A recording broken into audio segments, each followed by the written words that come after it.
AM 1220 KDOW and Money 2.0 present The Real Estate Report with Tony Mendez and Gordon Hines. Bay Area real estate and mortgage experts with over 25 years in the business. Now, with an in-depth look at this week's local and national real estate news and what it means for you. Your hosts, Tony Mendez and Gordon Hines. Welcome into the Real Estate Report. I'm Tony Mendez. And I'm Gordon Hines. Thanks for joining us today on your Drive Time Special. Drive Time Special every Thursday, 6 to 7. This is the Real Estate Report. We do talk about real estate, mortgages as well. Gordon's been in the business for 25, 26 years in the Bay Area. But I don't look it, of course. You dyed your hair. That's why. I know. Trial I know you didn't want me to say it on the air. But, no, but it's okay. Trial and error. People don't know. And I've been in financing for going on 18 years right now. We love the business. We've been doing it for many, many years. Here locally, here in the Bay Area, we are not somewhere in Southern California. We are here in the Bay Area. We are your second opinion. We try to empower you to make decisions and sound decisions in real estate. And it's a call-in show, 800-516-1220, 800-516-1220. Or you can email the show, Tony@BayAreaLoanSource.com or Gordon@BayAreaLoanSource.com. Pretty good show today. I think the top story is going to be, even though we kind of wanted to stop talking about interest rates, it's going to be interest rates. The ECB kind of came out and said, you know, they're heading towards a version of tapering like we saw back in 2013. And I think Draghi, the president of the ECB, said he tried to minimize the damage, but I think it's already out. And the bond yields kind of creeped up following the interest rates in Europe. And that's why this week we've actually saw rates actually went up on the retail side. Rates, of course, the Fed has raised rates, I think, twice this year in 2017. And I think we're probably expecting another one coming here at the end of the third quarter. But we've actually seen physical interest rates climb up this week a tad versus last week. So everything is all good, and we all tell people don't wait for rates. Don't wait for the rate to catch up to you. Go catch the rate that you're looking for. Still below 4% right now, but they are creeping up, 3.96% on 30-year fixed for conforming 30-year fixed, 15-year at 3.22, and the 5-year arm at 3.21. I know there's a lot of baby boomers out there that are saying those are fantastic rates, and if you've had a chance to refinance, you probably already have. There's still a lot of reasons to look at a refinance. We're doing one right now because of a divorced person needs to, part of their divorce and their settlement, saying that they assumed the debt and they are refinancing out of that debt. So there's a lot of reasons out there to refinance. Well, there's always a need for money. And the cheapest place and the most affordable place that you can get money is actually on your primary residence or on a rental property. Very, very hard to borrow money any place cheaper than that without jumping through or giving up your firstborn. So people sometimes have low rates. Like I've got a client right now that has a 5-1 arm and they don't want to risk the market. They decide they want a 30-year fix. The rate's going to go up about 0.25%, but she's elected to refinance out of a 5-1 arm into a long-term 30-year fix at about 0.25% higher. She doesn't want to take the risk. She's very, very conservative, doesn't like change, doesn't like guessing. She said, look, as long as I know what my payment's going to be fixed for 30 years, I'm okay with it. And it was right in front of my affordability realm. You think it's time for people that are in arms to start looking at, higher 30-year fixed interest rates and saying, you know what, we got to get into that fix now. As we're seeing indexes go up, a lot of people are tied towards the LIBOR, which is London interbank offer rate out of England, and that could be creeping up as Europe is starting to creep out of or get into their tapering mode. And lock in that 30-year fix, does that start making sense for people like that? Well, if you have an arm, and I've got a few properties, and I do have arms on them, so monthly I'm getting these increased notices as far as my payment's going to be going up, because as the Fed raises rates, the index of the margin, and the index changing, the margin's a fixed component, and I am seeing my rates kind of start slowly but surely trickled up. I'm not too concerned about it yet, but some people, they got, it's like gambling. Some people have a stomach for risk. If you don't have a stomach for risk and you feel that you don't want to risk it, now is a great time to get out of that arm, take the possibility out of any change and get into that long-term fixed rate. Yeah, and we're going to start seeing a lot of people trying to figure out how to get the lowest possible interest rate out there. Of course, equity or your down payment is always going to be the first thing you can do, but credit scores are the other thing. I find it interesting that the two large models that are out there right now that do credit score scoring for most industries out there are FICO And then you have the Vantage Score system. They had about 8 billion clients last year, or 8 billion pulls on the Vantage scoring. It's mostly like credit cards, auto loans, furniture, and things like that you're getting. It's separate from the mortgage industry, but they're changing the way their scoring is being calculated, most notably for those people with high credit scores. You remember that saying, Gordon, about don't close your credit card accounts? Because the open accounts actually help your credit. Well, that may be going away for the Vantage system or the Vantage scoring system.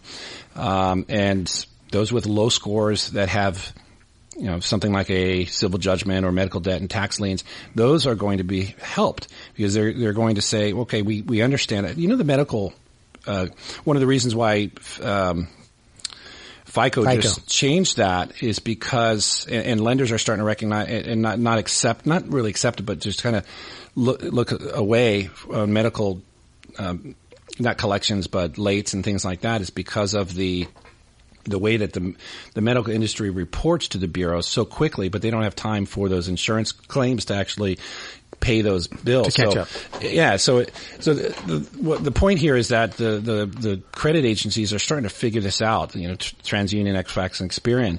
But the VantageScore system, they had handled about 8 billion account applications last year, credit cards, car payments, things like that. And one of the things that's changing too is what they call trending data, and it's basically, let's say you're watching your account, slowly build into balance. That's going to negatively affect you, especially if you're making the minimum payment. Whether or not your ratio is really high or really low. And that's the other thing too that's changing is that people with really low ratios but high balances, let's say you are somebody who has good credit, you're wealthy, and you keep running up a credit card, but you keep really high balances, that's going to negatively affect you on the Vantage scoring system. So I think it's going to be a new learning curve for a lot of people, Gordon, with these credit score systems. This is separate from the mortgage business, but what it does is it's now confusing a lot more people because already 50% of the people out there in the United States don't know what their credit score is. They don't even know what their credit looks like, and now they're throwing another curveball at them. Well, credit, as we always talk on the show, credit is one of the very most important things in buying anything. Everything now is credit-based driven. Even you go for a job, the employers are running your credit. One of the few blemishes, there are many blemishes that can occur on a credit report, such as the first easiest blemish, of course, is late payments, 30-day late, 60-day late, 90-day late, et cetera. Then you have what we call a collection. Now, when you say the lenders are looking away from it, one of the most modest looks at a collection. If it's a medical collection, a lot of times if you do an FHA loan and it's less than $500, the lenders don't require you to pay that collection off. But if it was a regular collection, they might require you to pay that actual collection off. What typically used to happen when you pay a collection off, you actually brought the collection back into the scoring model. So we actually saw your credit score could decrease even though you turn a negative into a positive, but the end result was to a negative because your score actually kind of went down. So the credit bureaus are getting a lot of pressure to get more accurate in their reporting because the stakes are so high as far as the value of that credit score. We talked last week, there's a new change come into place. I think it's July 17th, where they're looking at judgments and tax liens and all those kind of anything that's inside the lien barrier that can be on your credit report must now be validated for accuracy or else it must be removed from the credit reporting system, which i.e. higher score if you have those type of blemishes. So we do have some great changes. I think it's going to make the system better. The better the system are, the more accurate the system are, the better we are as a consumer. I think we might see more differences between what somebody walks in here and gets we run their credit report through FICO, and then they go to Credit Karma and they're like, why is it so different? It's because they're using two different credit scoring models, the Vantage Score and the FICO Fair Isaac. And so I think it's going to, again, it's all about being involved with your credit. Same thing with money. It's getting yourself involved. Probably the most important thing you can do as you start looking at buying a house. But who knows? That it's all tied towards your payments. We have an email that's coming up a little bit later about somebody who has some debt, and they're wondering if they should pay off their debt to lower their debt ratio when they get into a house. Well, if you're going out there with a low credit score and you're not really paying attention to how it works, then you may be running up some high interest credit cards or auto loans or whatever else you're buying, and you may need to pay that off just so that you can qualify for a home loan, and it's going to cost you more money. So start paying attention to your credit. I think is the moral of the story here.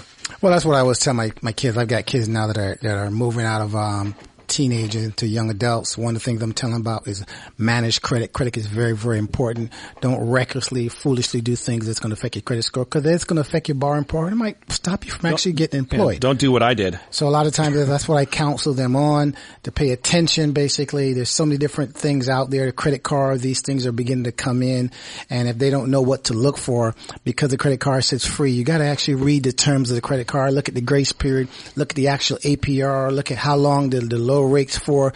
These are all things you must consider before you sign on the dotted line. Pay attention, basic. That's the bottom line. I learned the hard way, and what we're trying to do here is tell people you don't have to learn the hard way. And the hard way for me was, my bank switched. They got bought by another bank, and they said, for 2 days, don't write any checks. And of course, I wrote 2 checks, and it hit my credit. And I wrote it to I'm sure there's some people out there who know who they are, Southland Corporation, and they came pretty much knocking on my door. Where's our money?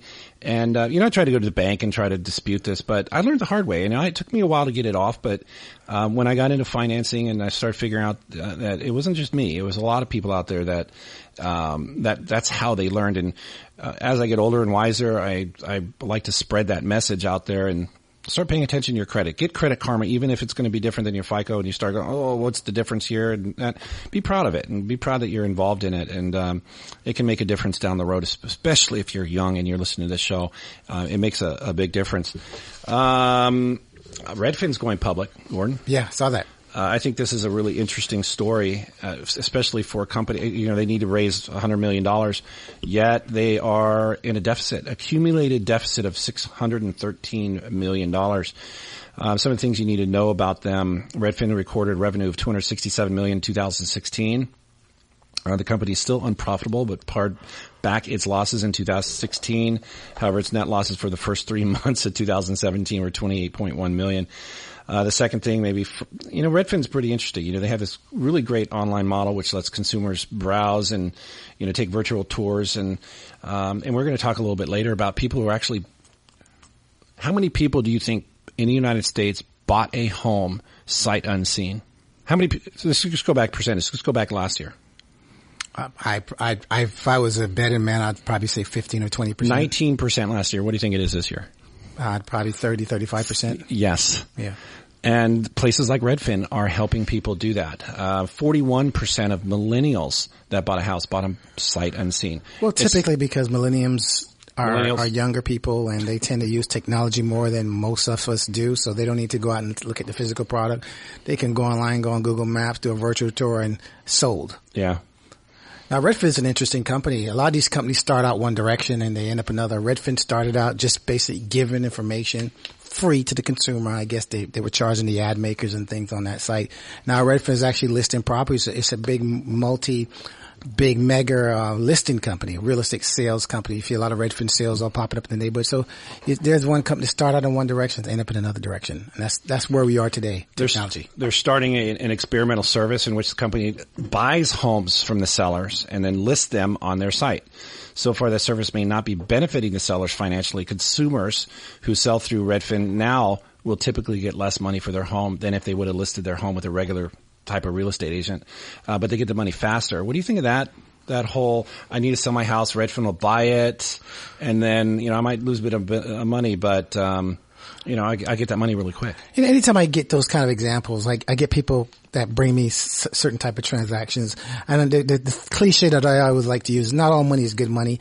There's a very fine line when you start buying somebody's thing that you were trying to sell, because the price that you give to that person, it might be fair at the time, but once somebody else goes behind you and look at it and look at what you actually turned it for, they can come back and say it was unfair. And those are kind of trouble that's kind of really, really hard to fight off if all the paperwork is not done accurately. You're welcome to call the show, 800-516-1220, 800-516-1220, or email the show, Tony@BayAreaLoanSource.com. We'll come right back after this break on AM 1220 KDOW. This is Tony Mendez and Gordon Hines and the Real Estate Report.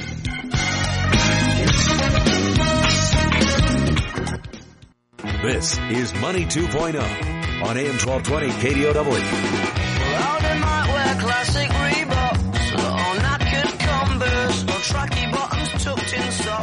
Welcome back into the Real Estate Report. I'm Tony Mendez. And I'm Gordon Hines.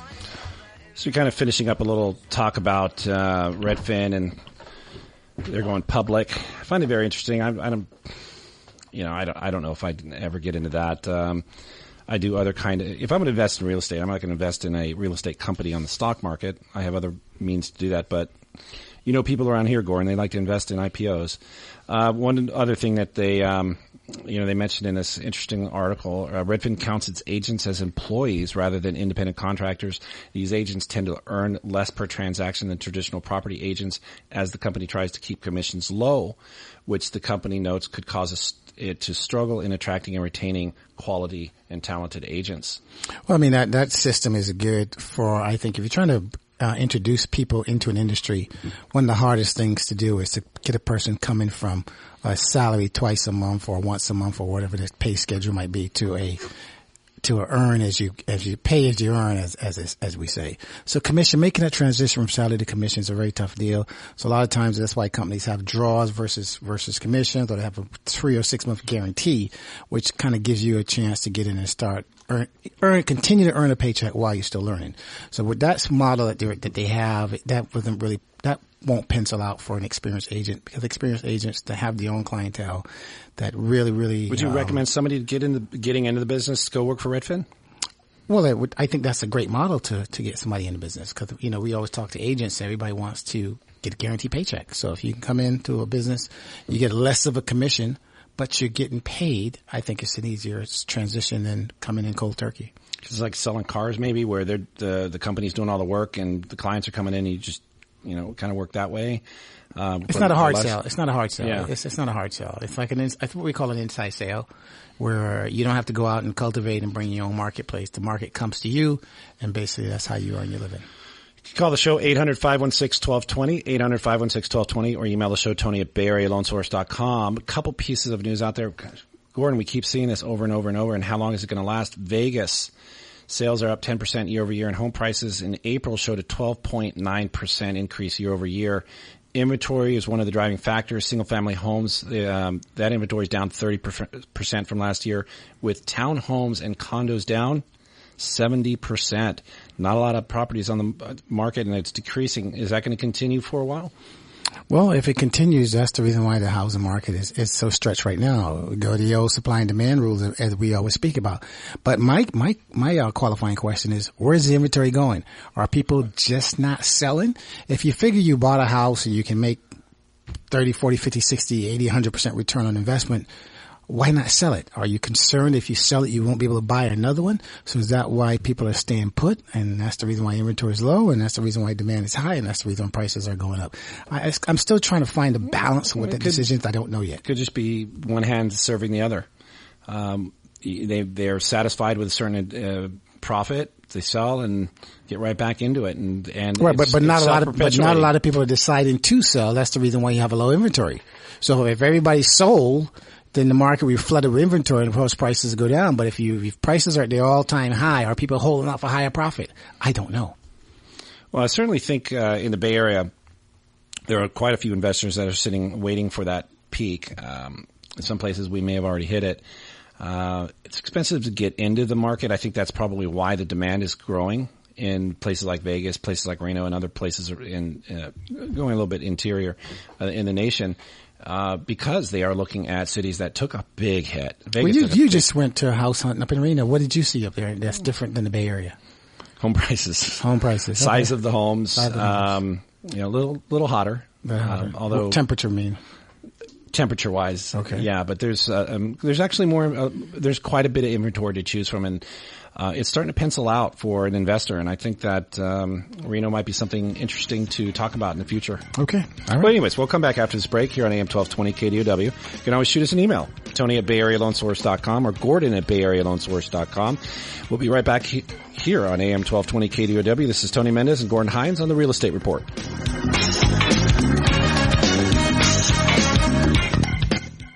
This is Money 2.0 on AM 1220 KDOW.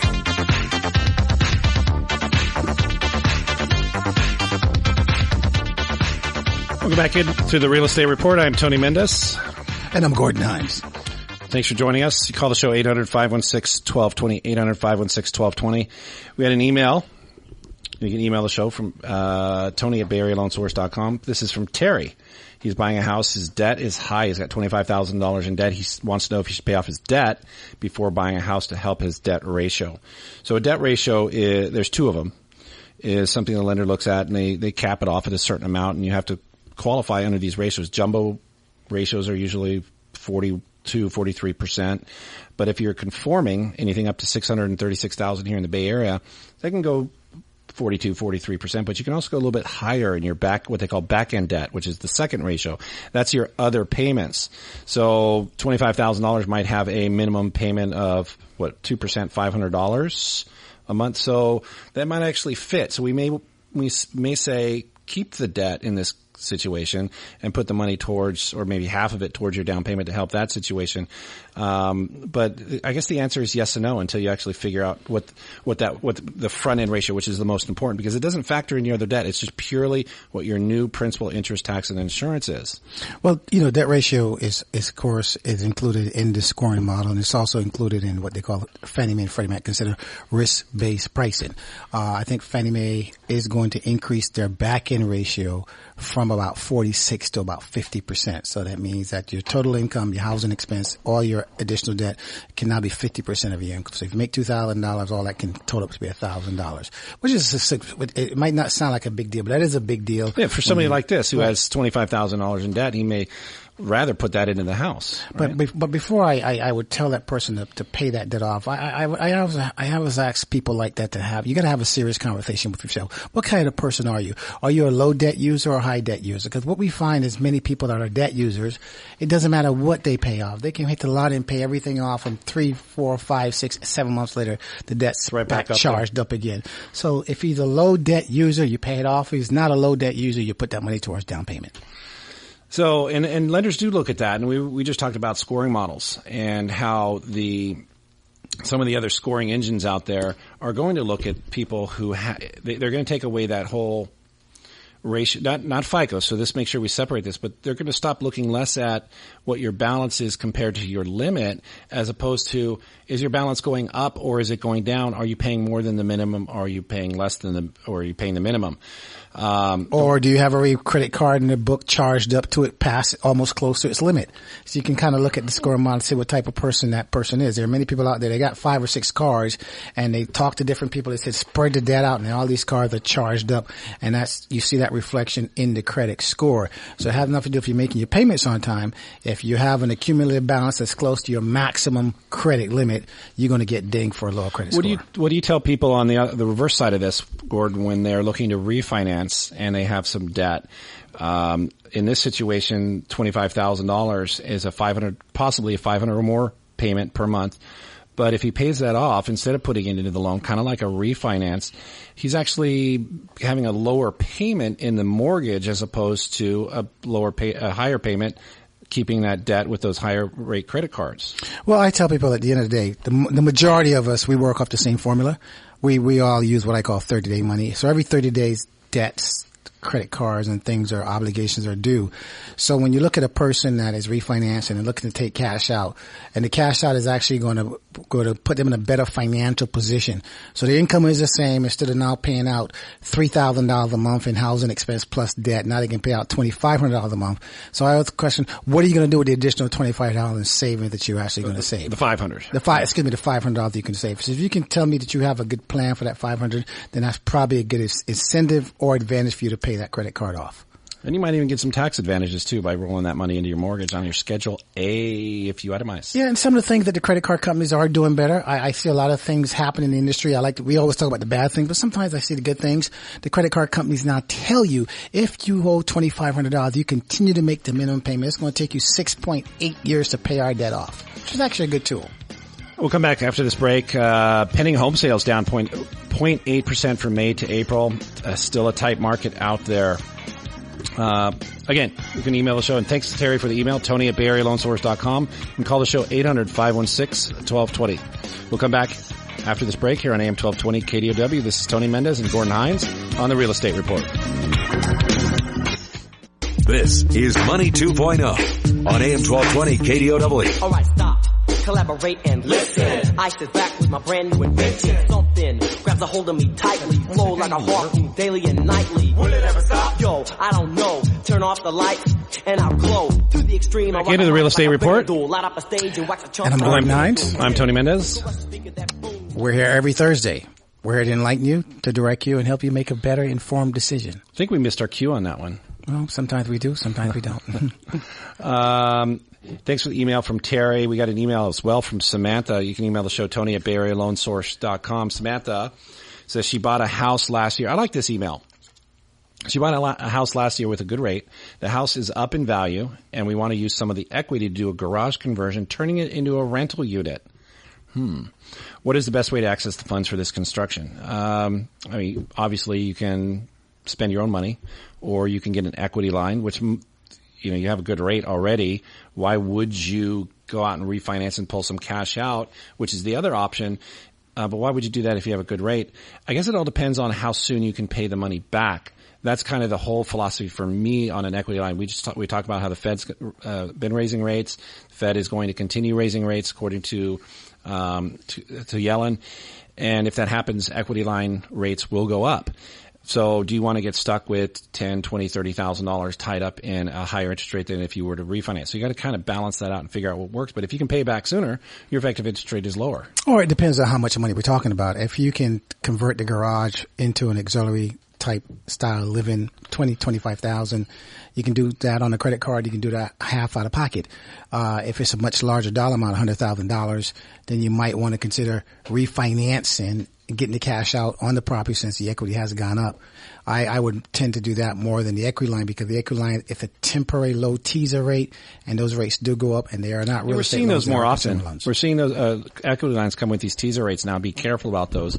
They'll be like a graduated interest rate year over year over year over year, and 5 years down the road, you're going to end up with a higher interest rate than if you were to just got a regular type of refinance. Well, what do you think? Do you think it'll pencil out? Let's say it is $25,000 conversion, $25,000. That's a couple $100 a month in a mortgage, and then they can go out and rent maybe $1,000 or shoot in the Bay Area, maybe a lot more than that, and put a little kitchenette in there, maybe a full bath and shower, and they're done. Yeah, I mean, I'm seeing people renting rooms for $1,000, depending on where the location of the property is, of course. Location always come back into play. Our rules of real estate don't change. We tend to change them, but they don't change. But I think it's a good idea, especially a young couple, looking for the extra income, looking for the extra, money coming in, help ease that burden of that big financial nut in case she wants to go out on maternity leave or less income comes in. Just another option. I think it's actually a really good plan. You know, if you can't, it's going to be difficult. We just saw a place in Berkeley where it was a 2-unit with a in-law, and it was going for 1.2. I'm sorry, it was listed for $999. They offered 1.2, and they got that's $200,000 and $1 or $1,000 over, and they still were beat out. They still didn't get that because of that auxiliary unit that they can rent out. And the rents are penciling out. You know, if you take $2,000, $2,000, and $2,000, that's $6,000. That's going to pay a heck of a lot of mortgage even after your down payment. So these high rents are really pushing those types of units. So these might be the options that people are looking for. Do you think it pencils out, though, to go out and get maybe a renovation loan or a equity line or use some of your cash and build an auxiliary unit or do a conversion to attract some sort of rental? Well, I can actually give you a great example. I had a client a few years ago that did a garage conversion. It was a detached garage. It was kind of in the backyard. She fenced off the backyard and made a garage conversion. And the garage conversion, as her kids got older, the adult kids kind of moved into conversion. Now the kids have graduated, kids have moved on. And what she's actually done, she's done just the opposite. She's now relocated herself from the primary house to the garage conversion. Now she's renting the house for a lot more income. You know, so she's a traveling salesperson, so she's gone a lot of times. So she said it works out much better. It's a much better financial return on investment, being able to rent the big part of the house out, and she's occupying a smaller space. So there you have it. Another option, another good decision by investing in real estate. Now, are these people being savvy, or are they doing that as a necessity? Well, I when it was done, it was done out of necessity, but now as you look back at it, you know, hindsight is 20/20. The Monday morning quarterback, it's savvy. It's a savvy move.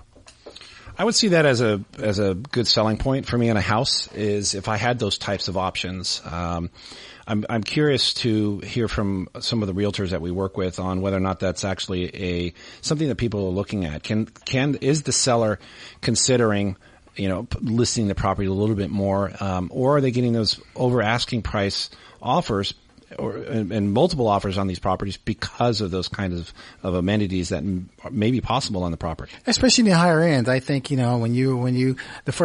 I first moved to Oakland, the property I bought had an auxiliary unit in the basement, and it was a comfort level. Even though I never actually rented it, that was my emergency plan. If I ever got in financial trouble, I said, one, I would bring in a renter to occupy the basement as additional income. So that was a strategy on my part that I call it a savvy move, because I like to think I'm a savvy person. But these things, you always got to plan. You always got to get out ahead. And I think these are the kind of things that are very, very important, especially as the pricing points goes up and you got young people looking to buy things. They're stretching themselves. Sometimes that's an actual good strategy to use. What about in that situation where you're looking at a larger house? Let's say it's a 5-bedroom house, and you can, and it would fit 2 or 3 kind of roommates, I suppose. We're hearing a lot of people that are doing this in San Francisco, but what about in the outlying areas where you have a little bit more room and you might have a little bit better parking, and you can attract 2 or 3 other roommates and maybe live in some of the house? And what do you think about, taking closing a wall off and saying this is your half of the house, you guys do what you want, it's going to rattle apart? But what about people what about people who just say, I want to buy it purely for that reason? Are they getting over their head in that situation, counting on the rents to stay the way they are, the demand for rents? Well, I'm not sure if everything changes, of course. What we do, we make plans based on today, and we kind of make adjustments based on tomorrow. Rents are high right now, even though rents might come down, but the place will always be rentable. So, for example, if rents come down, instead of you being able to get $1,500 for that unit, you might get $1,200. $1,200 is still a great addition to income, because that's net cash to help you make your place more affordable. So these are things I'm seeing. I mean, different cities, we talk Oakland, for example, just approve what they call auxiliary housing, meaning it lets you convert your garage or any additional space into living spaces without meeting a lot of requirements such as parking, which is the biggest deterrent. So as long as you have an option, you have a way to go. And these are great examples that we like to talk about to help you think about what to do in case you're thinking about doing it. And if you have any questions about that, or any ways that you're looking to get some money out of your house to do some type of work like that, always shoot us an email, Tony@BayAreaLoanSource.com, or give us a call, 800-516-1220. We'll come back after this break here on AM 1220 KDOW. I'm Tony Mendez. And I'm Gordon Hines. Gordon Hines on the Real Estate Report.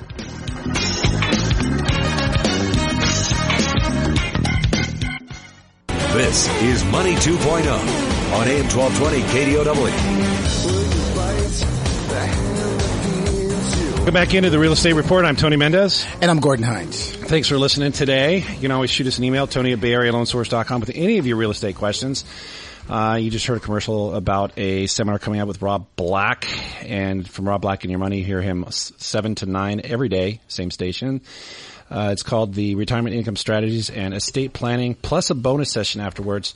You can register at robblack.com. It's a fantastic seminar. If you guys can make it, it is in San Francisco, near San Francisco Airport in Burlingame. You'll be there? I will be there, yes. Okay. Get to come down and meet Tony. That's what they need to come to the segment for. Use promo code Radio25 to get in for free. Percentage of buyers that bought a house sight unseen, 33%. That's up from 19% from last year, according to Redfin. 41% of millennials bought sight unseen, and they're 3 times more likely to buy sight unseen than an older generation. I find that a fascinating story. It was part of a survey that Redfin does. I think they do it every month. And the purpose of the survey is to better understand the perspectives and experiences of people who were recently in the market, whether they bought or sold, and to kind of reveal some trends over the past couple of years. And it helps their agents, and it helps them figure out how they want to fit into the market. But I find that very interesting and I think Redfin with their virtual tours is really making it easy for somebody to make that kind of decision. What do you think, Gordon? Well, I always like to speak from experience. It's like the Hair Club. I'm not just a member. I'm also a fan. I bought a property sight unseen a few years ago. It was a multiplex down in Fresno. The pictures look great. I bought the property. I thought I got a great deal. And about 3 weekends later, I decided to drive down and take a look at the property. When I got down there, it was in the worst neighborhood. There were people hanging out. There were graffiti all over the place. And I said, oh my God, what did I do? But on the upside, I was able to get in there, clean the property up, make some improvements, and then resell the property for a good sized profit and move that money to something else. And had I seen the property, I would not have bought it. So the great thing is that I didn't see it, so I turned a negative into a positive. I think there's got to be a lot of hand-holding, especially if you're a first-time home buyer. You're not experienced. A first-time home buyer should not be buying something flat on. Where you're prepared to make a you have options because of your experience in the real estate business where a first-time home buyer wouldn't. The second part of the survey, affordable housing, was the most prevalent economic concern, cited 40% of buyers and 40% of buyers had that concern, and 21% said rising prices led them to search for more affordable areas. But another part of the survey says buyers remain resilient amid the prospect of rising mortgage rates. Just 5% say they would cancel their plans if rates went over 5%. And typically, a reason why you tend to people see making those type of decisions because everybody's sold on appreciation. So when you're sold on appreciation in an upward marketplace, everything looks really good. So a lot of times, even though rates are going up, people are sold on appreciation. But I always tell people, whatever does go up does come down. So the market does go through swings. As long as you can afford your property in the hardest swing of a cycle, then you're okay. Then you made a good decision. So these are some interesting surveys, kind of give us a pulse of what's going on.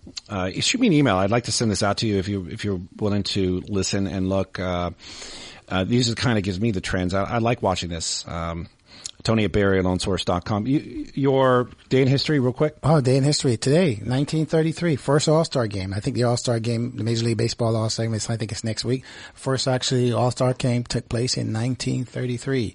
Of course, today, music legends Paul McCartney and John Lennon were first introduced back in 1957. So you know what the Beatles have done since that introduction. Actually, at that time, the name of the band was Corey Skiller Group. And they became the Beatles in 1960, I believe. So a lot of things happened. We always like to kind of factor in this date, tie in something happened in real estate. Not every time we can tie something that's actually real estate, but it's always great. FYI. So you can always shoot us an email. Tony at BayAreaLoanSource.com or Gordon at BayAreaLoanSource.com. Don't forget about the seminar that's coming up next Thursday. This is a day event from 11 to 1. You go to robblack.com to sign up for that. I will be there. It's a fantastic seminar, and they have some great a bonus round. They're going to talk about commissioned, I think it's commissions and self-employed people and contract professionals. I think that's worth going to if you fit that category. We'll come back next week. Thanks for all the emails. Thanks for the phone calls. This is Tony Mendez and Gordon Hines at the Real Estate Report. You can always visit our website, BayAreaLoanSource.com, to sign up for the newsletter.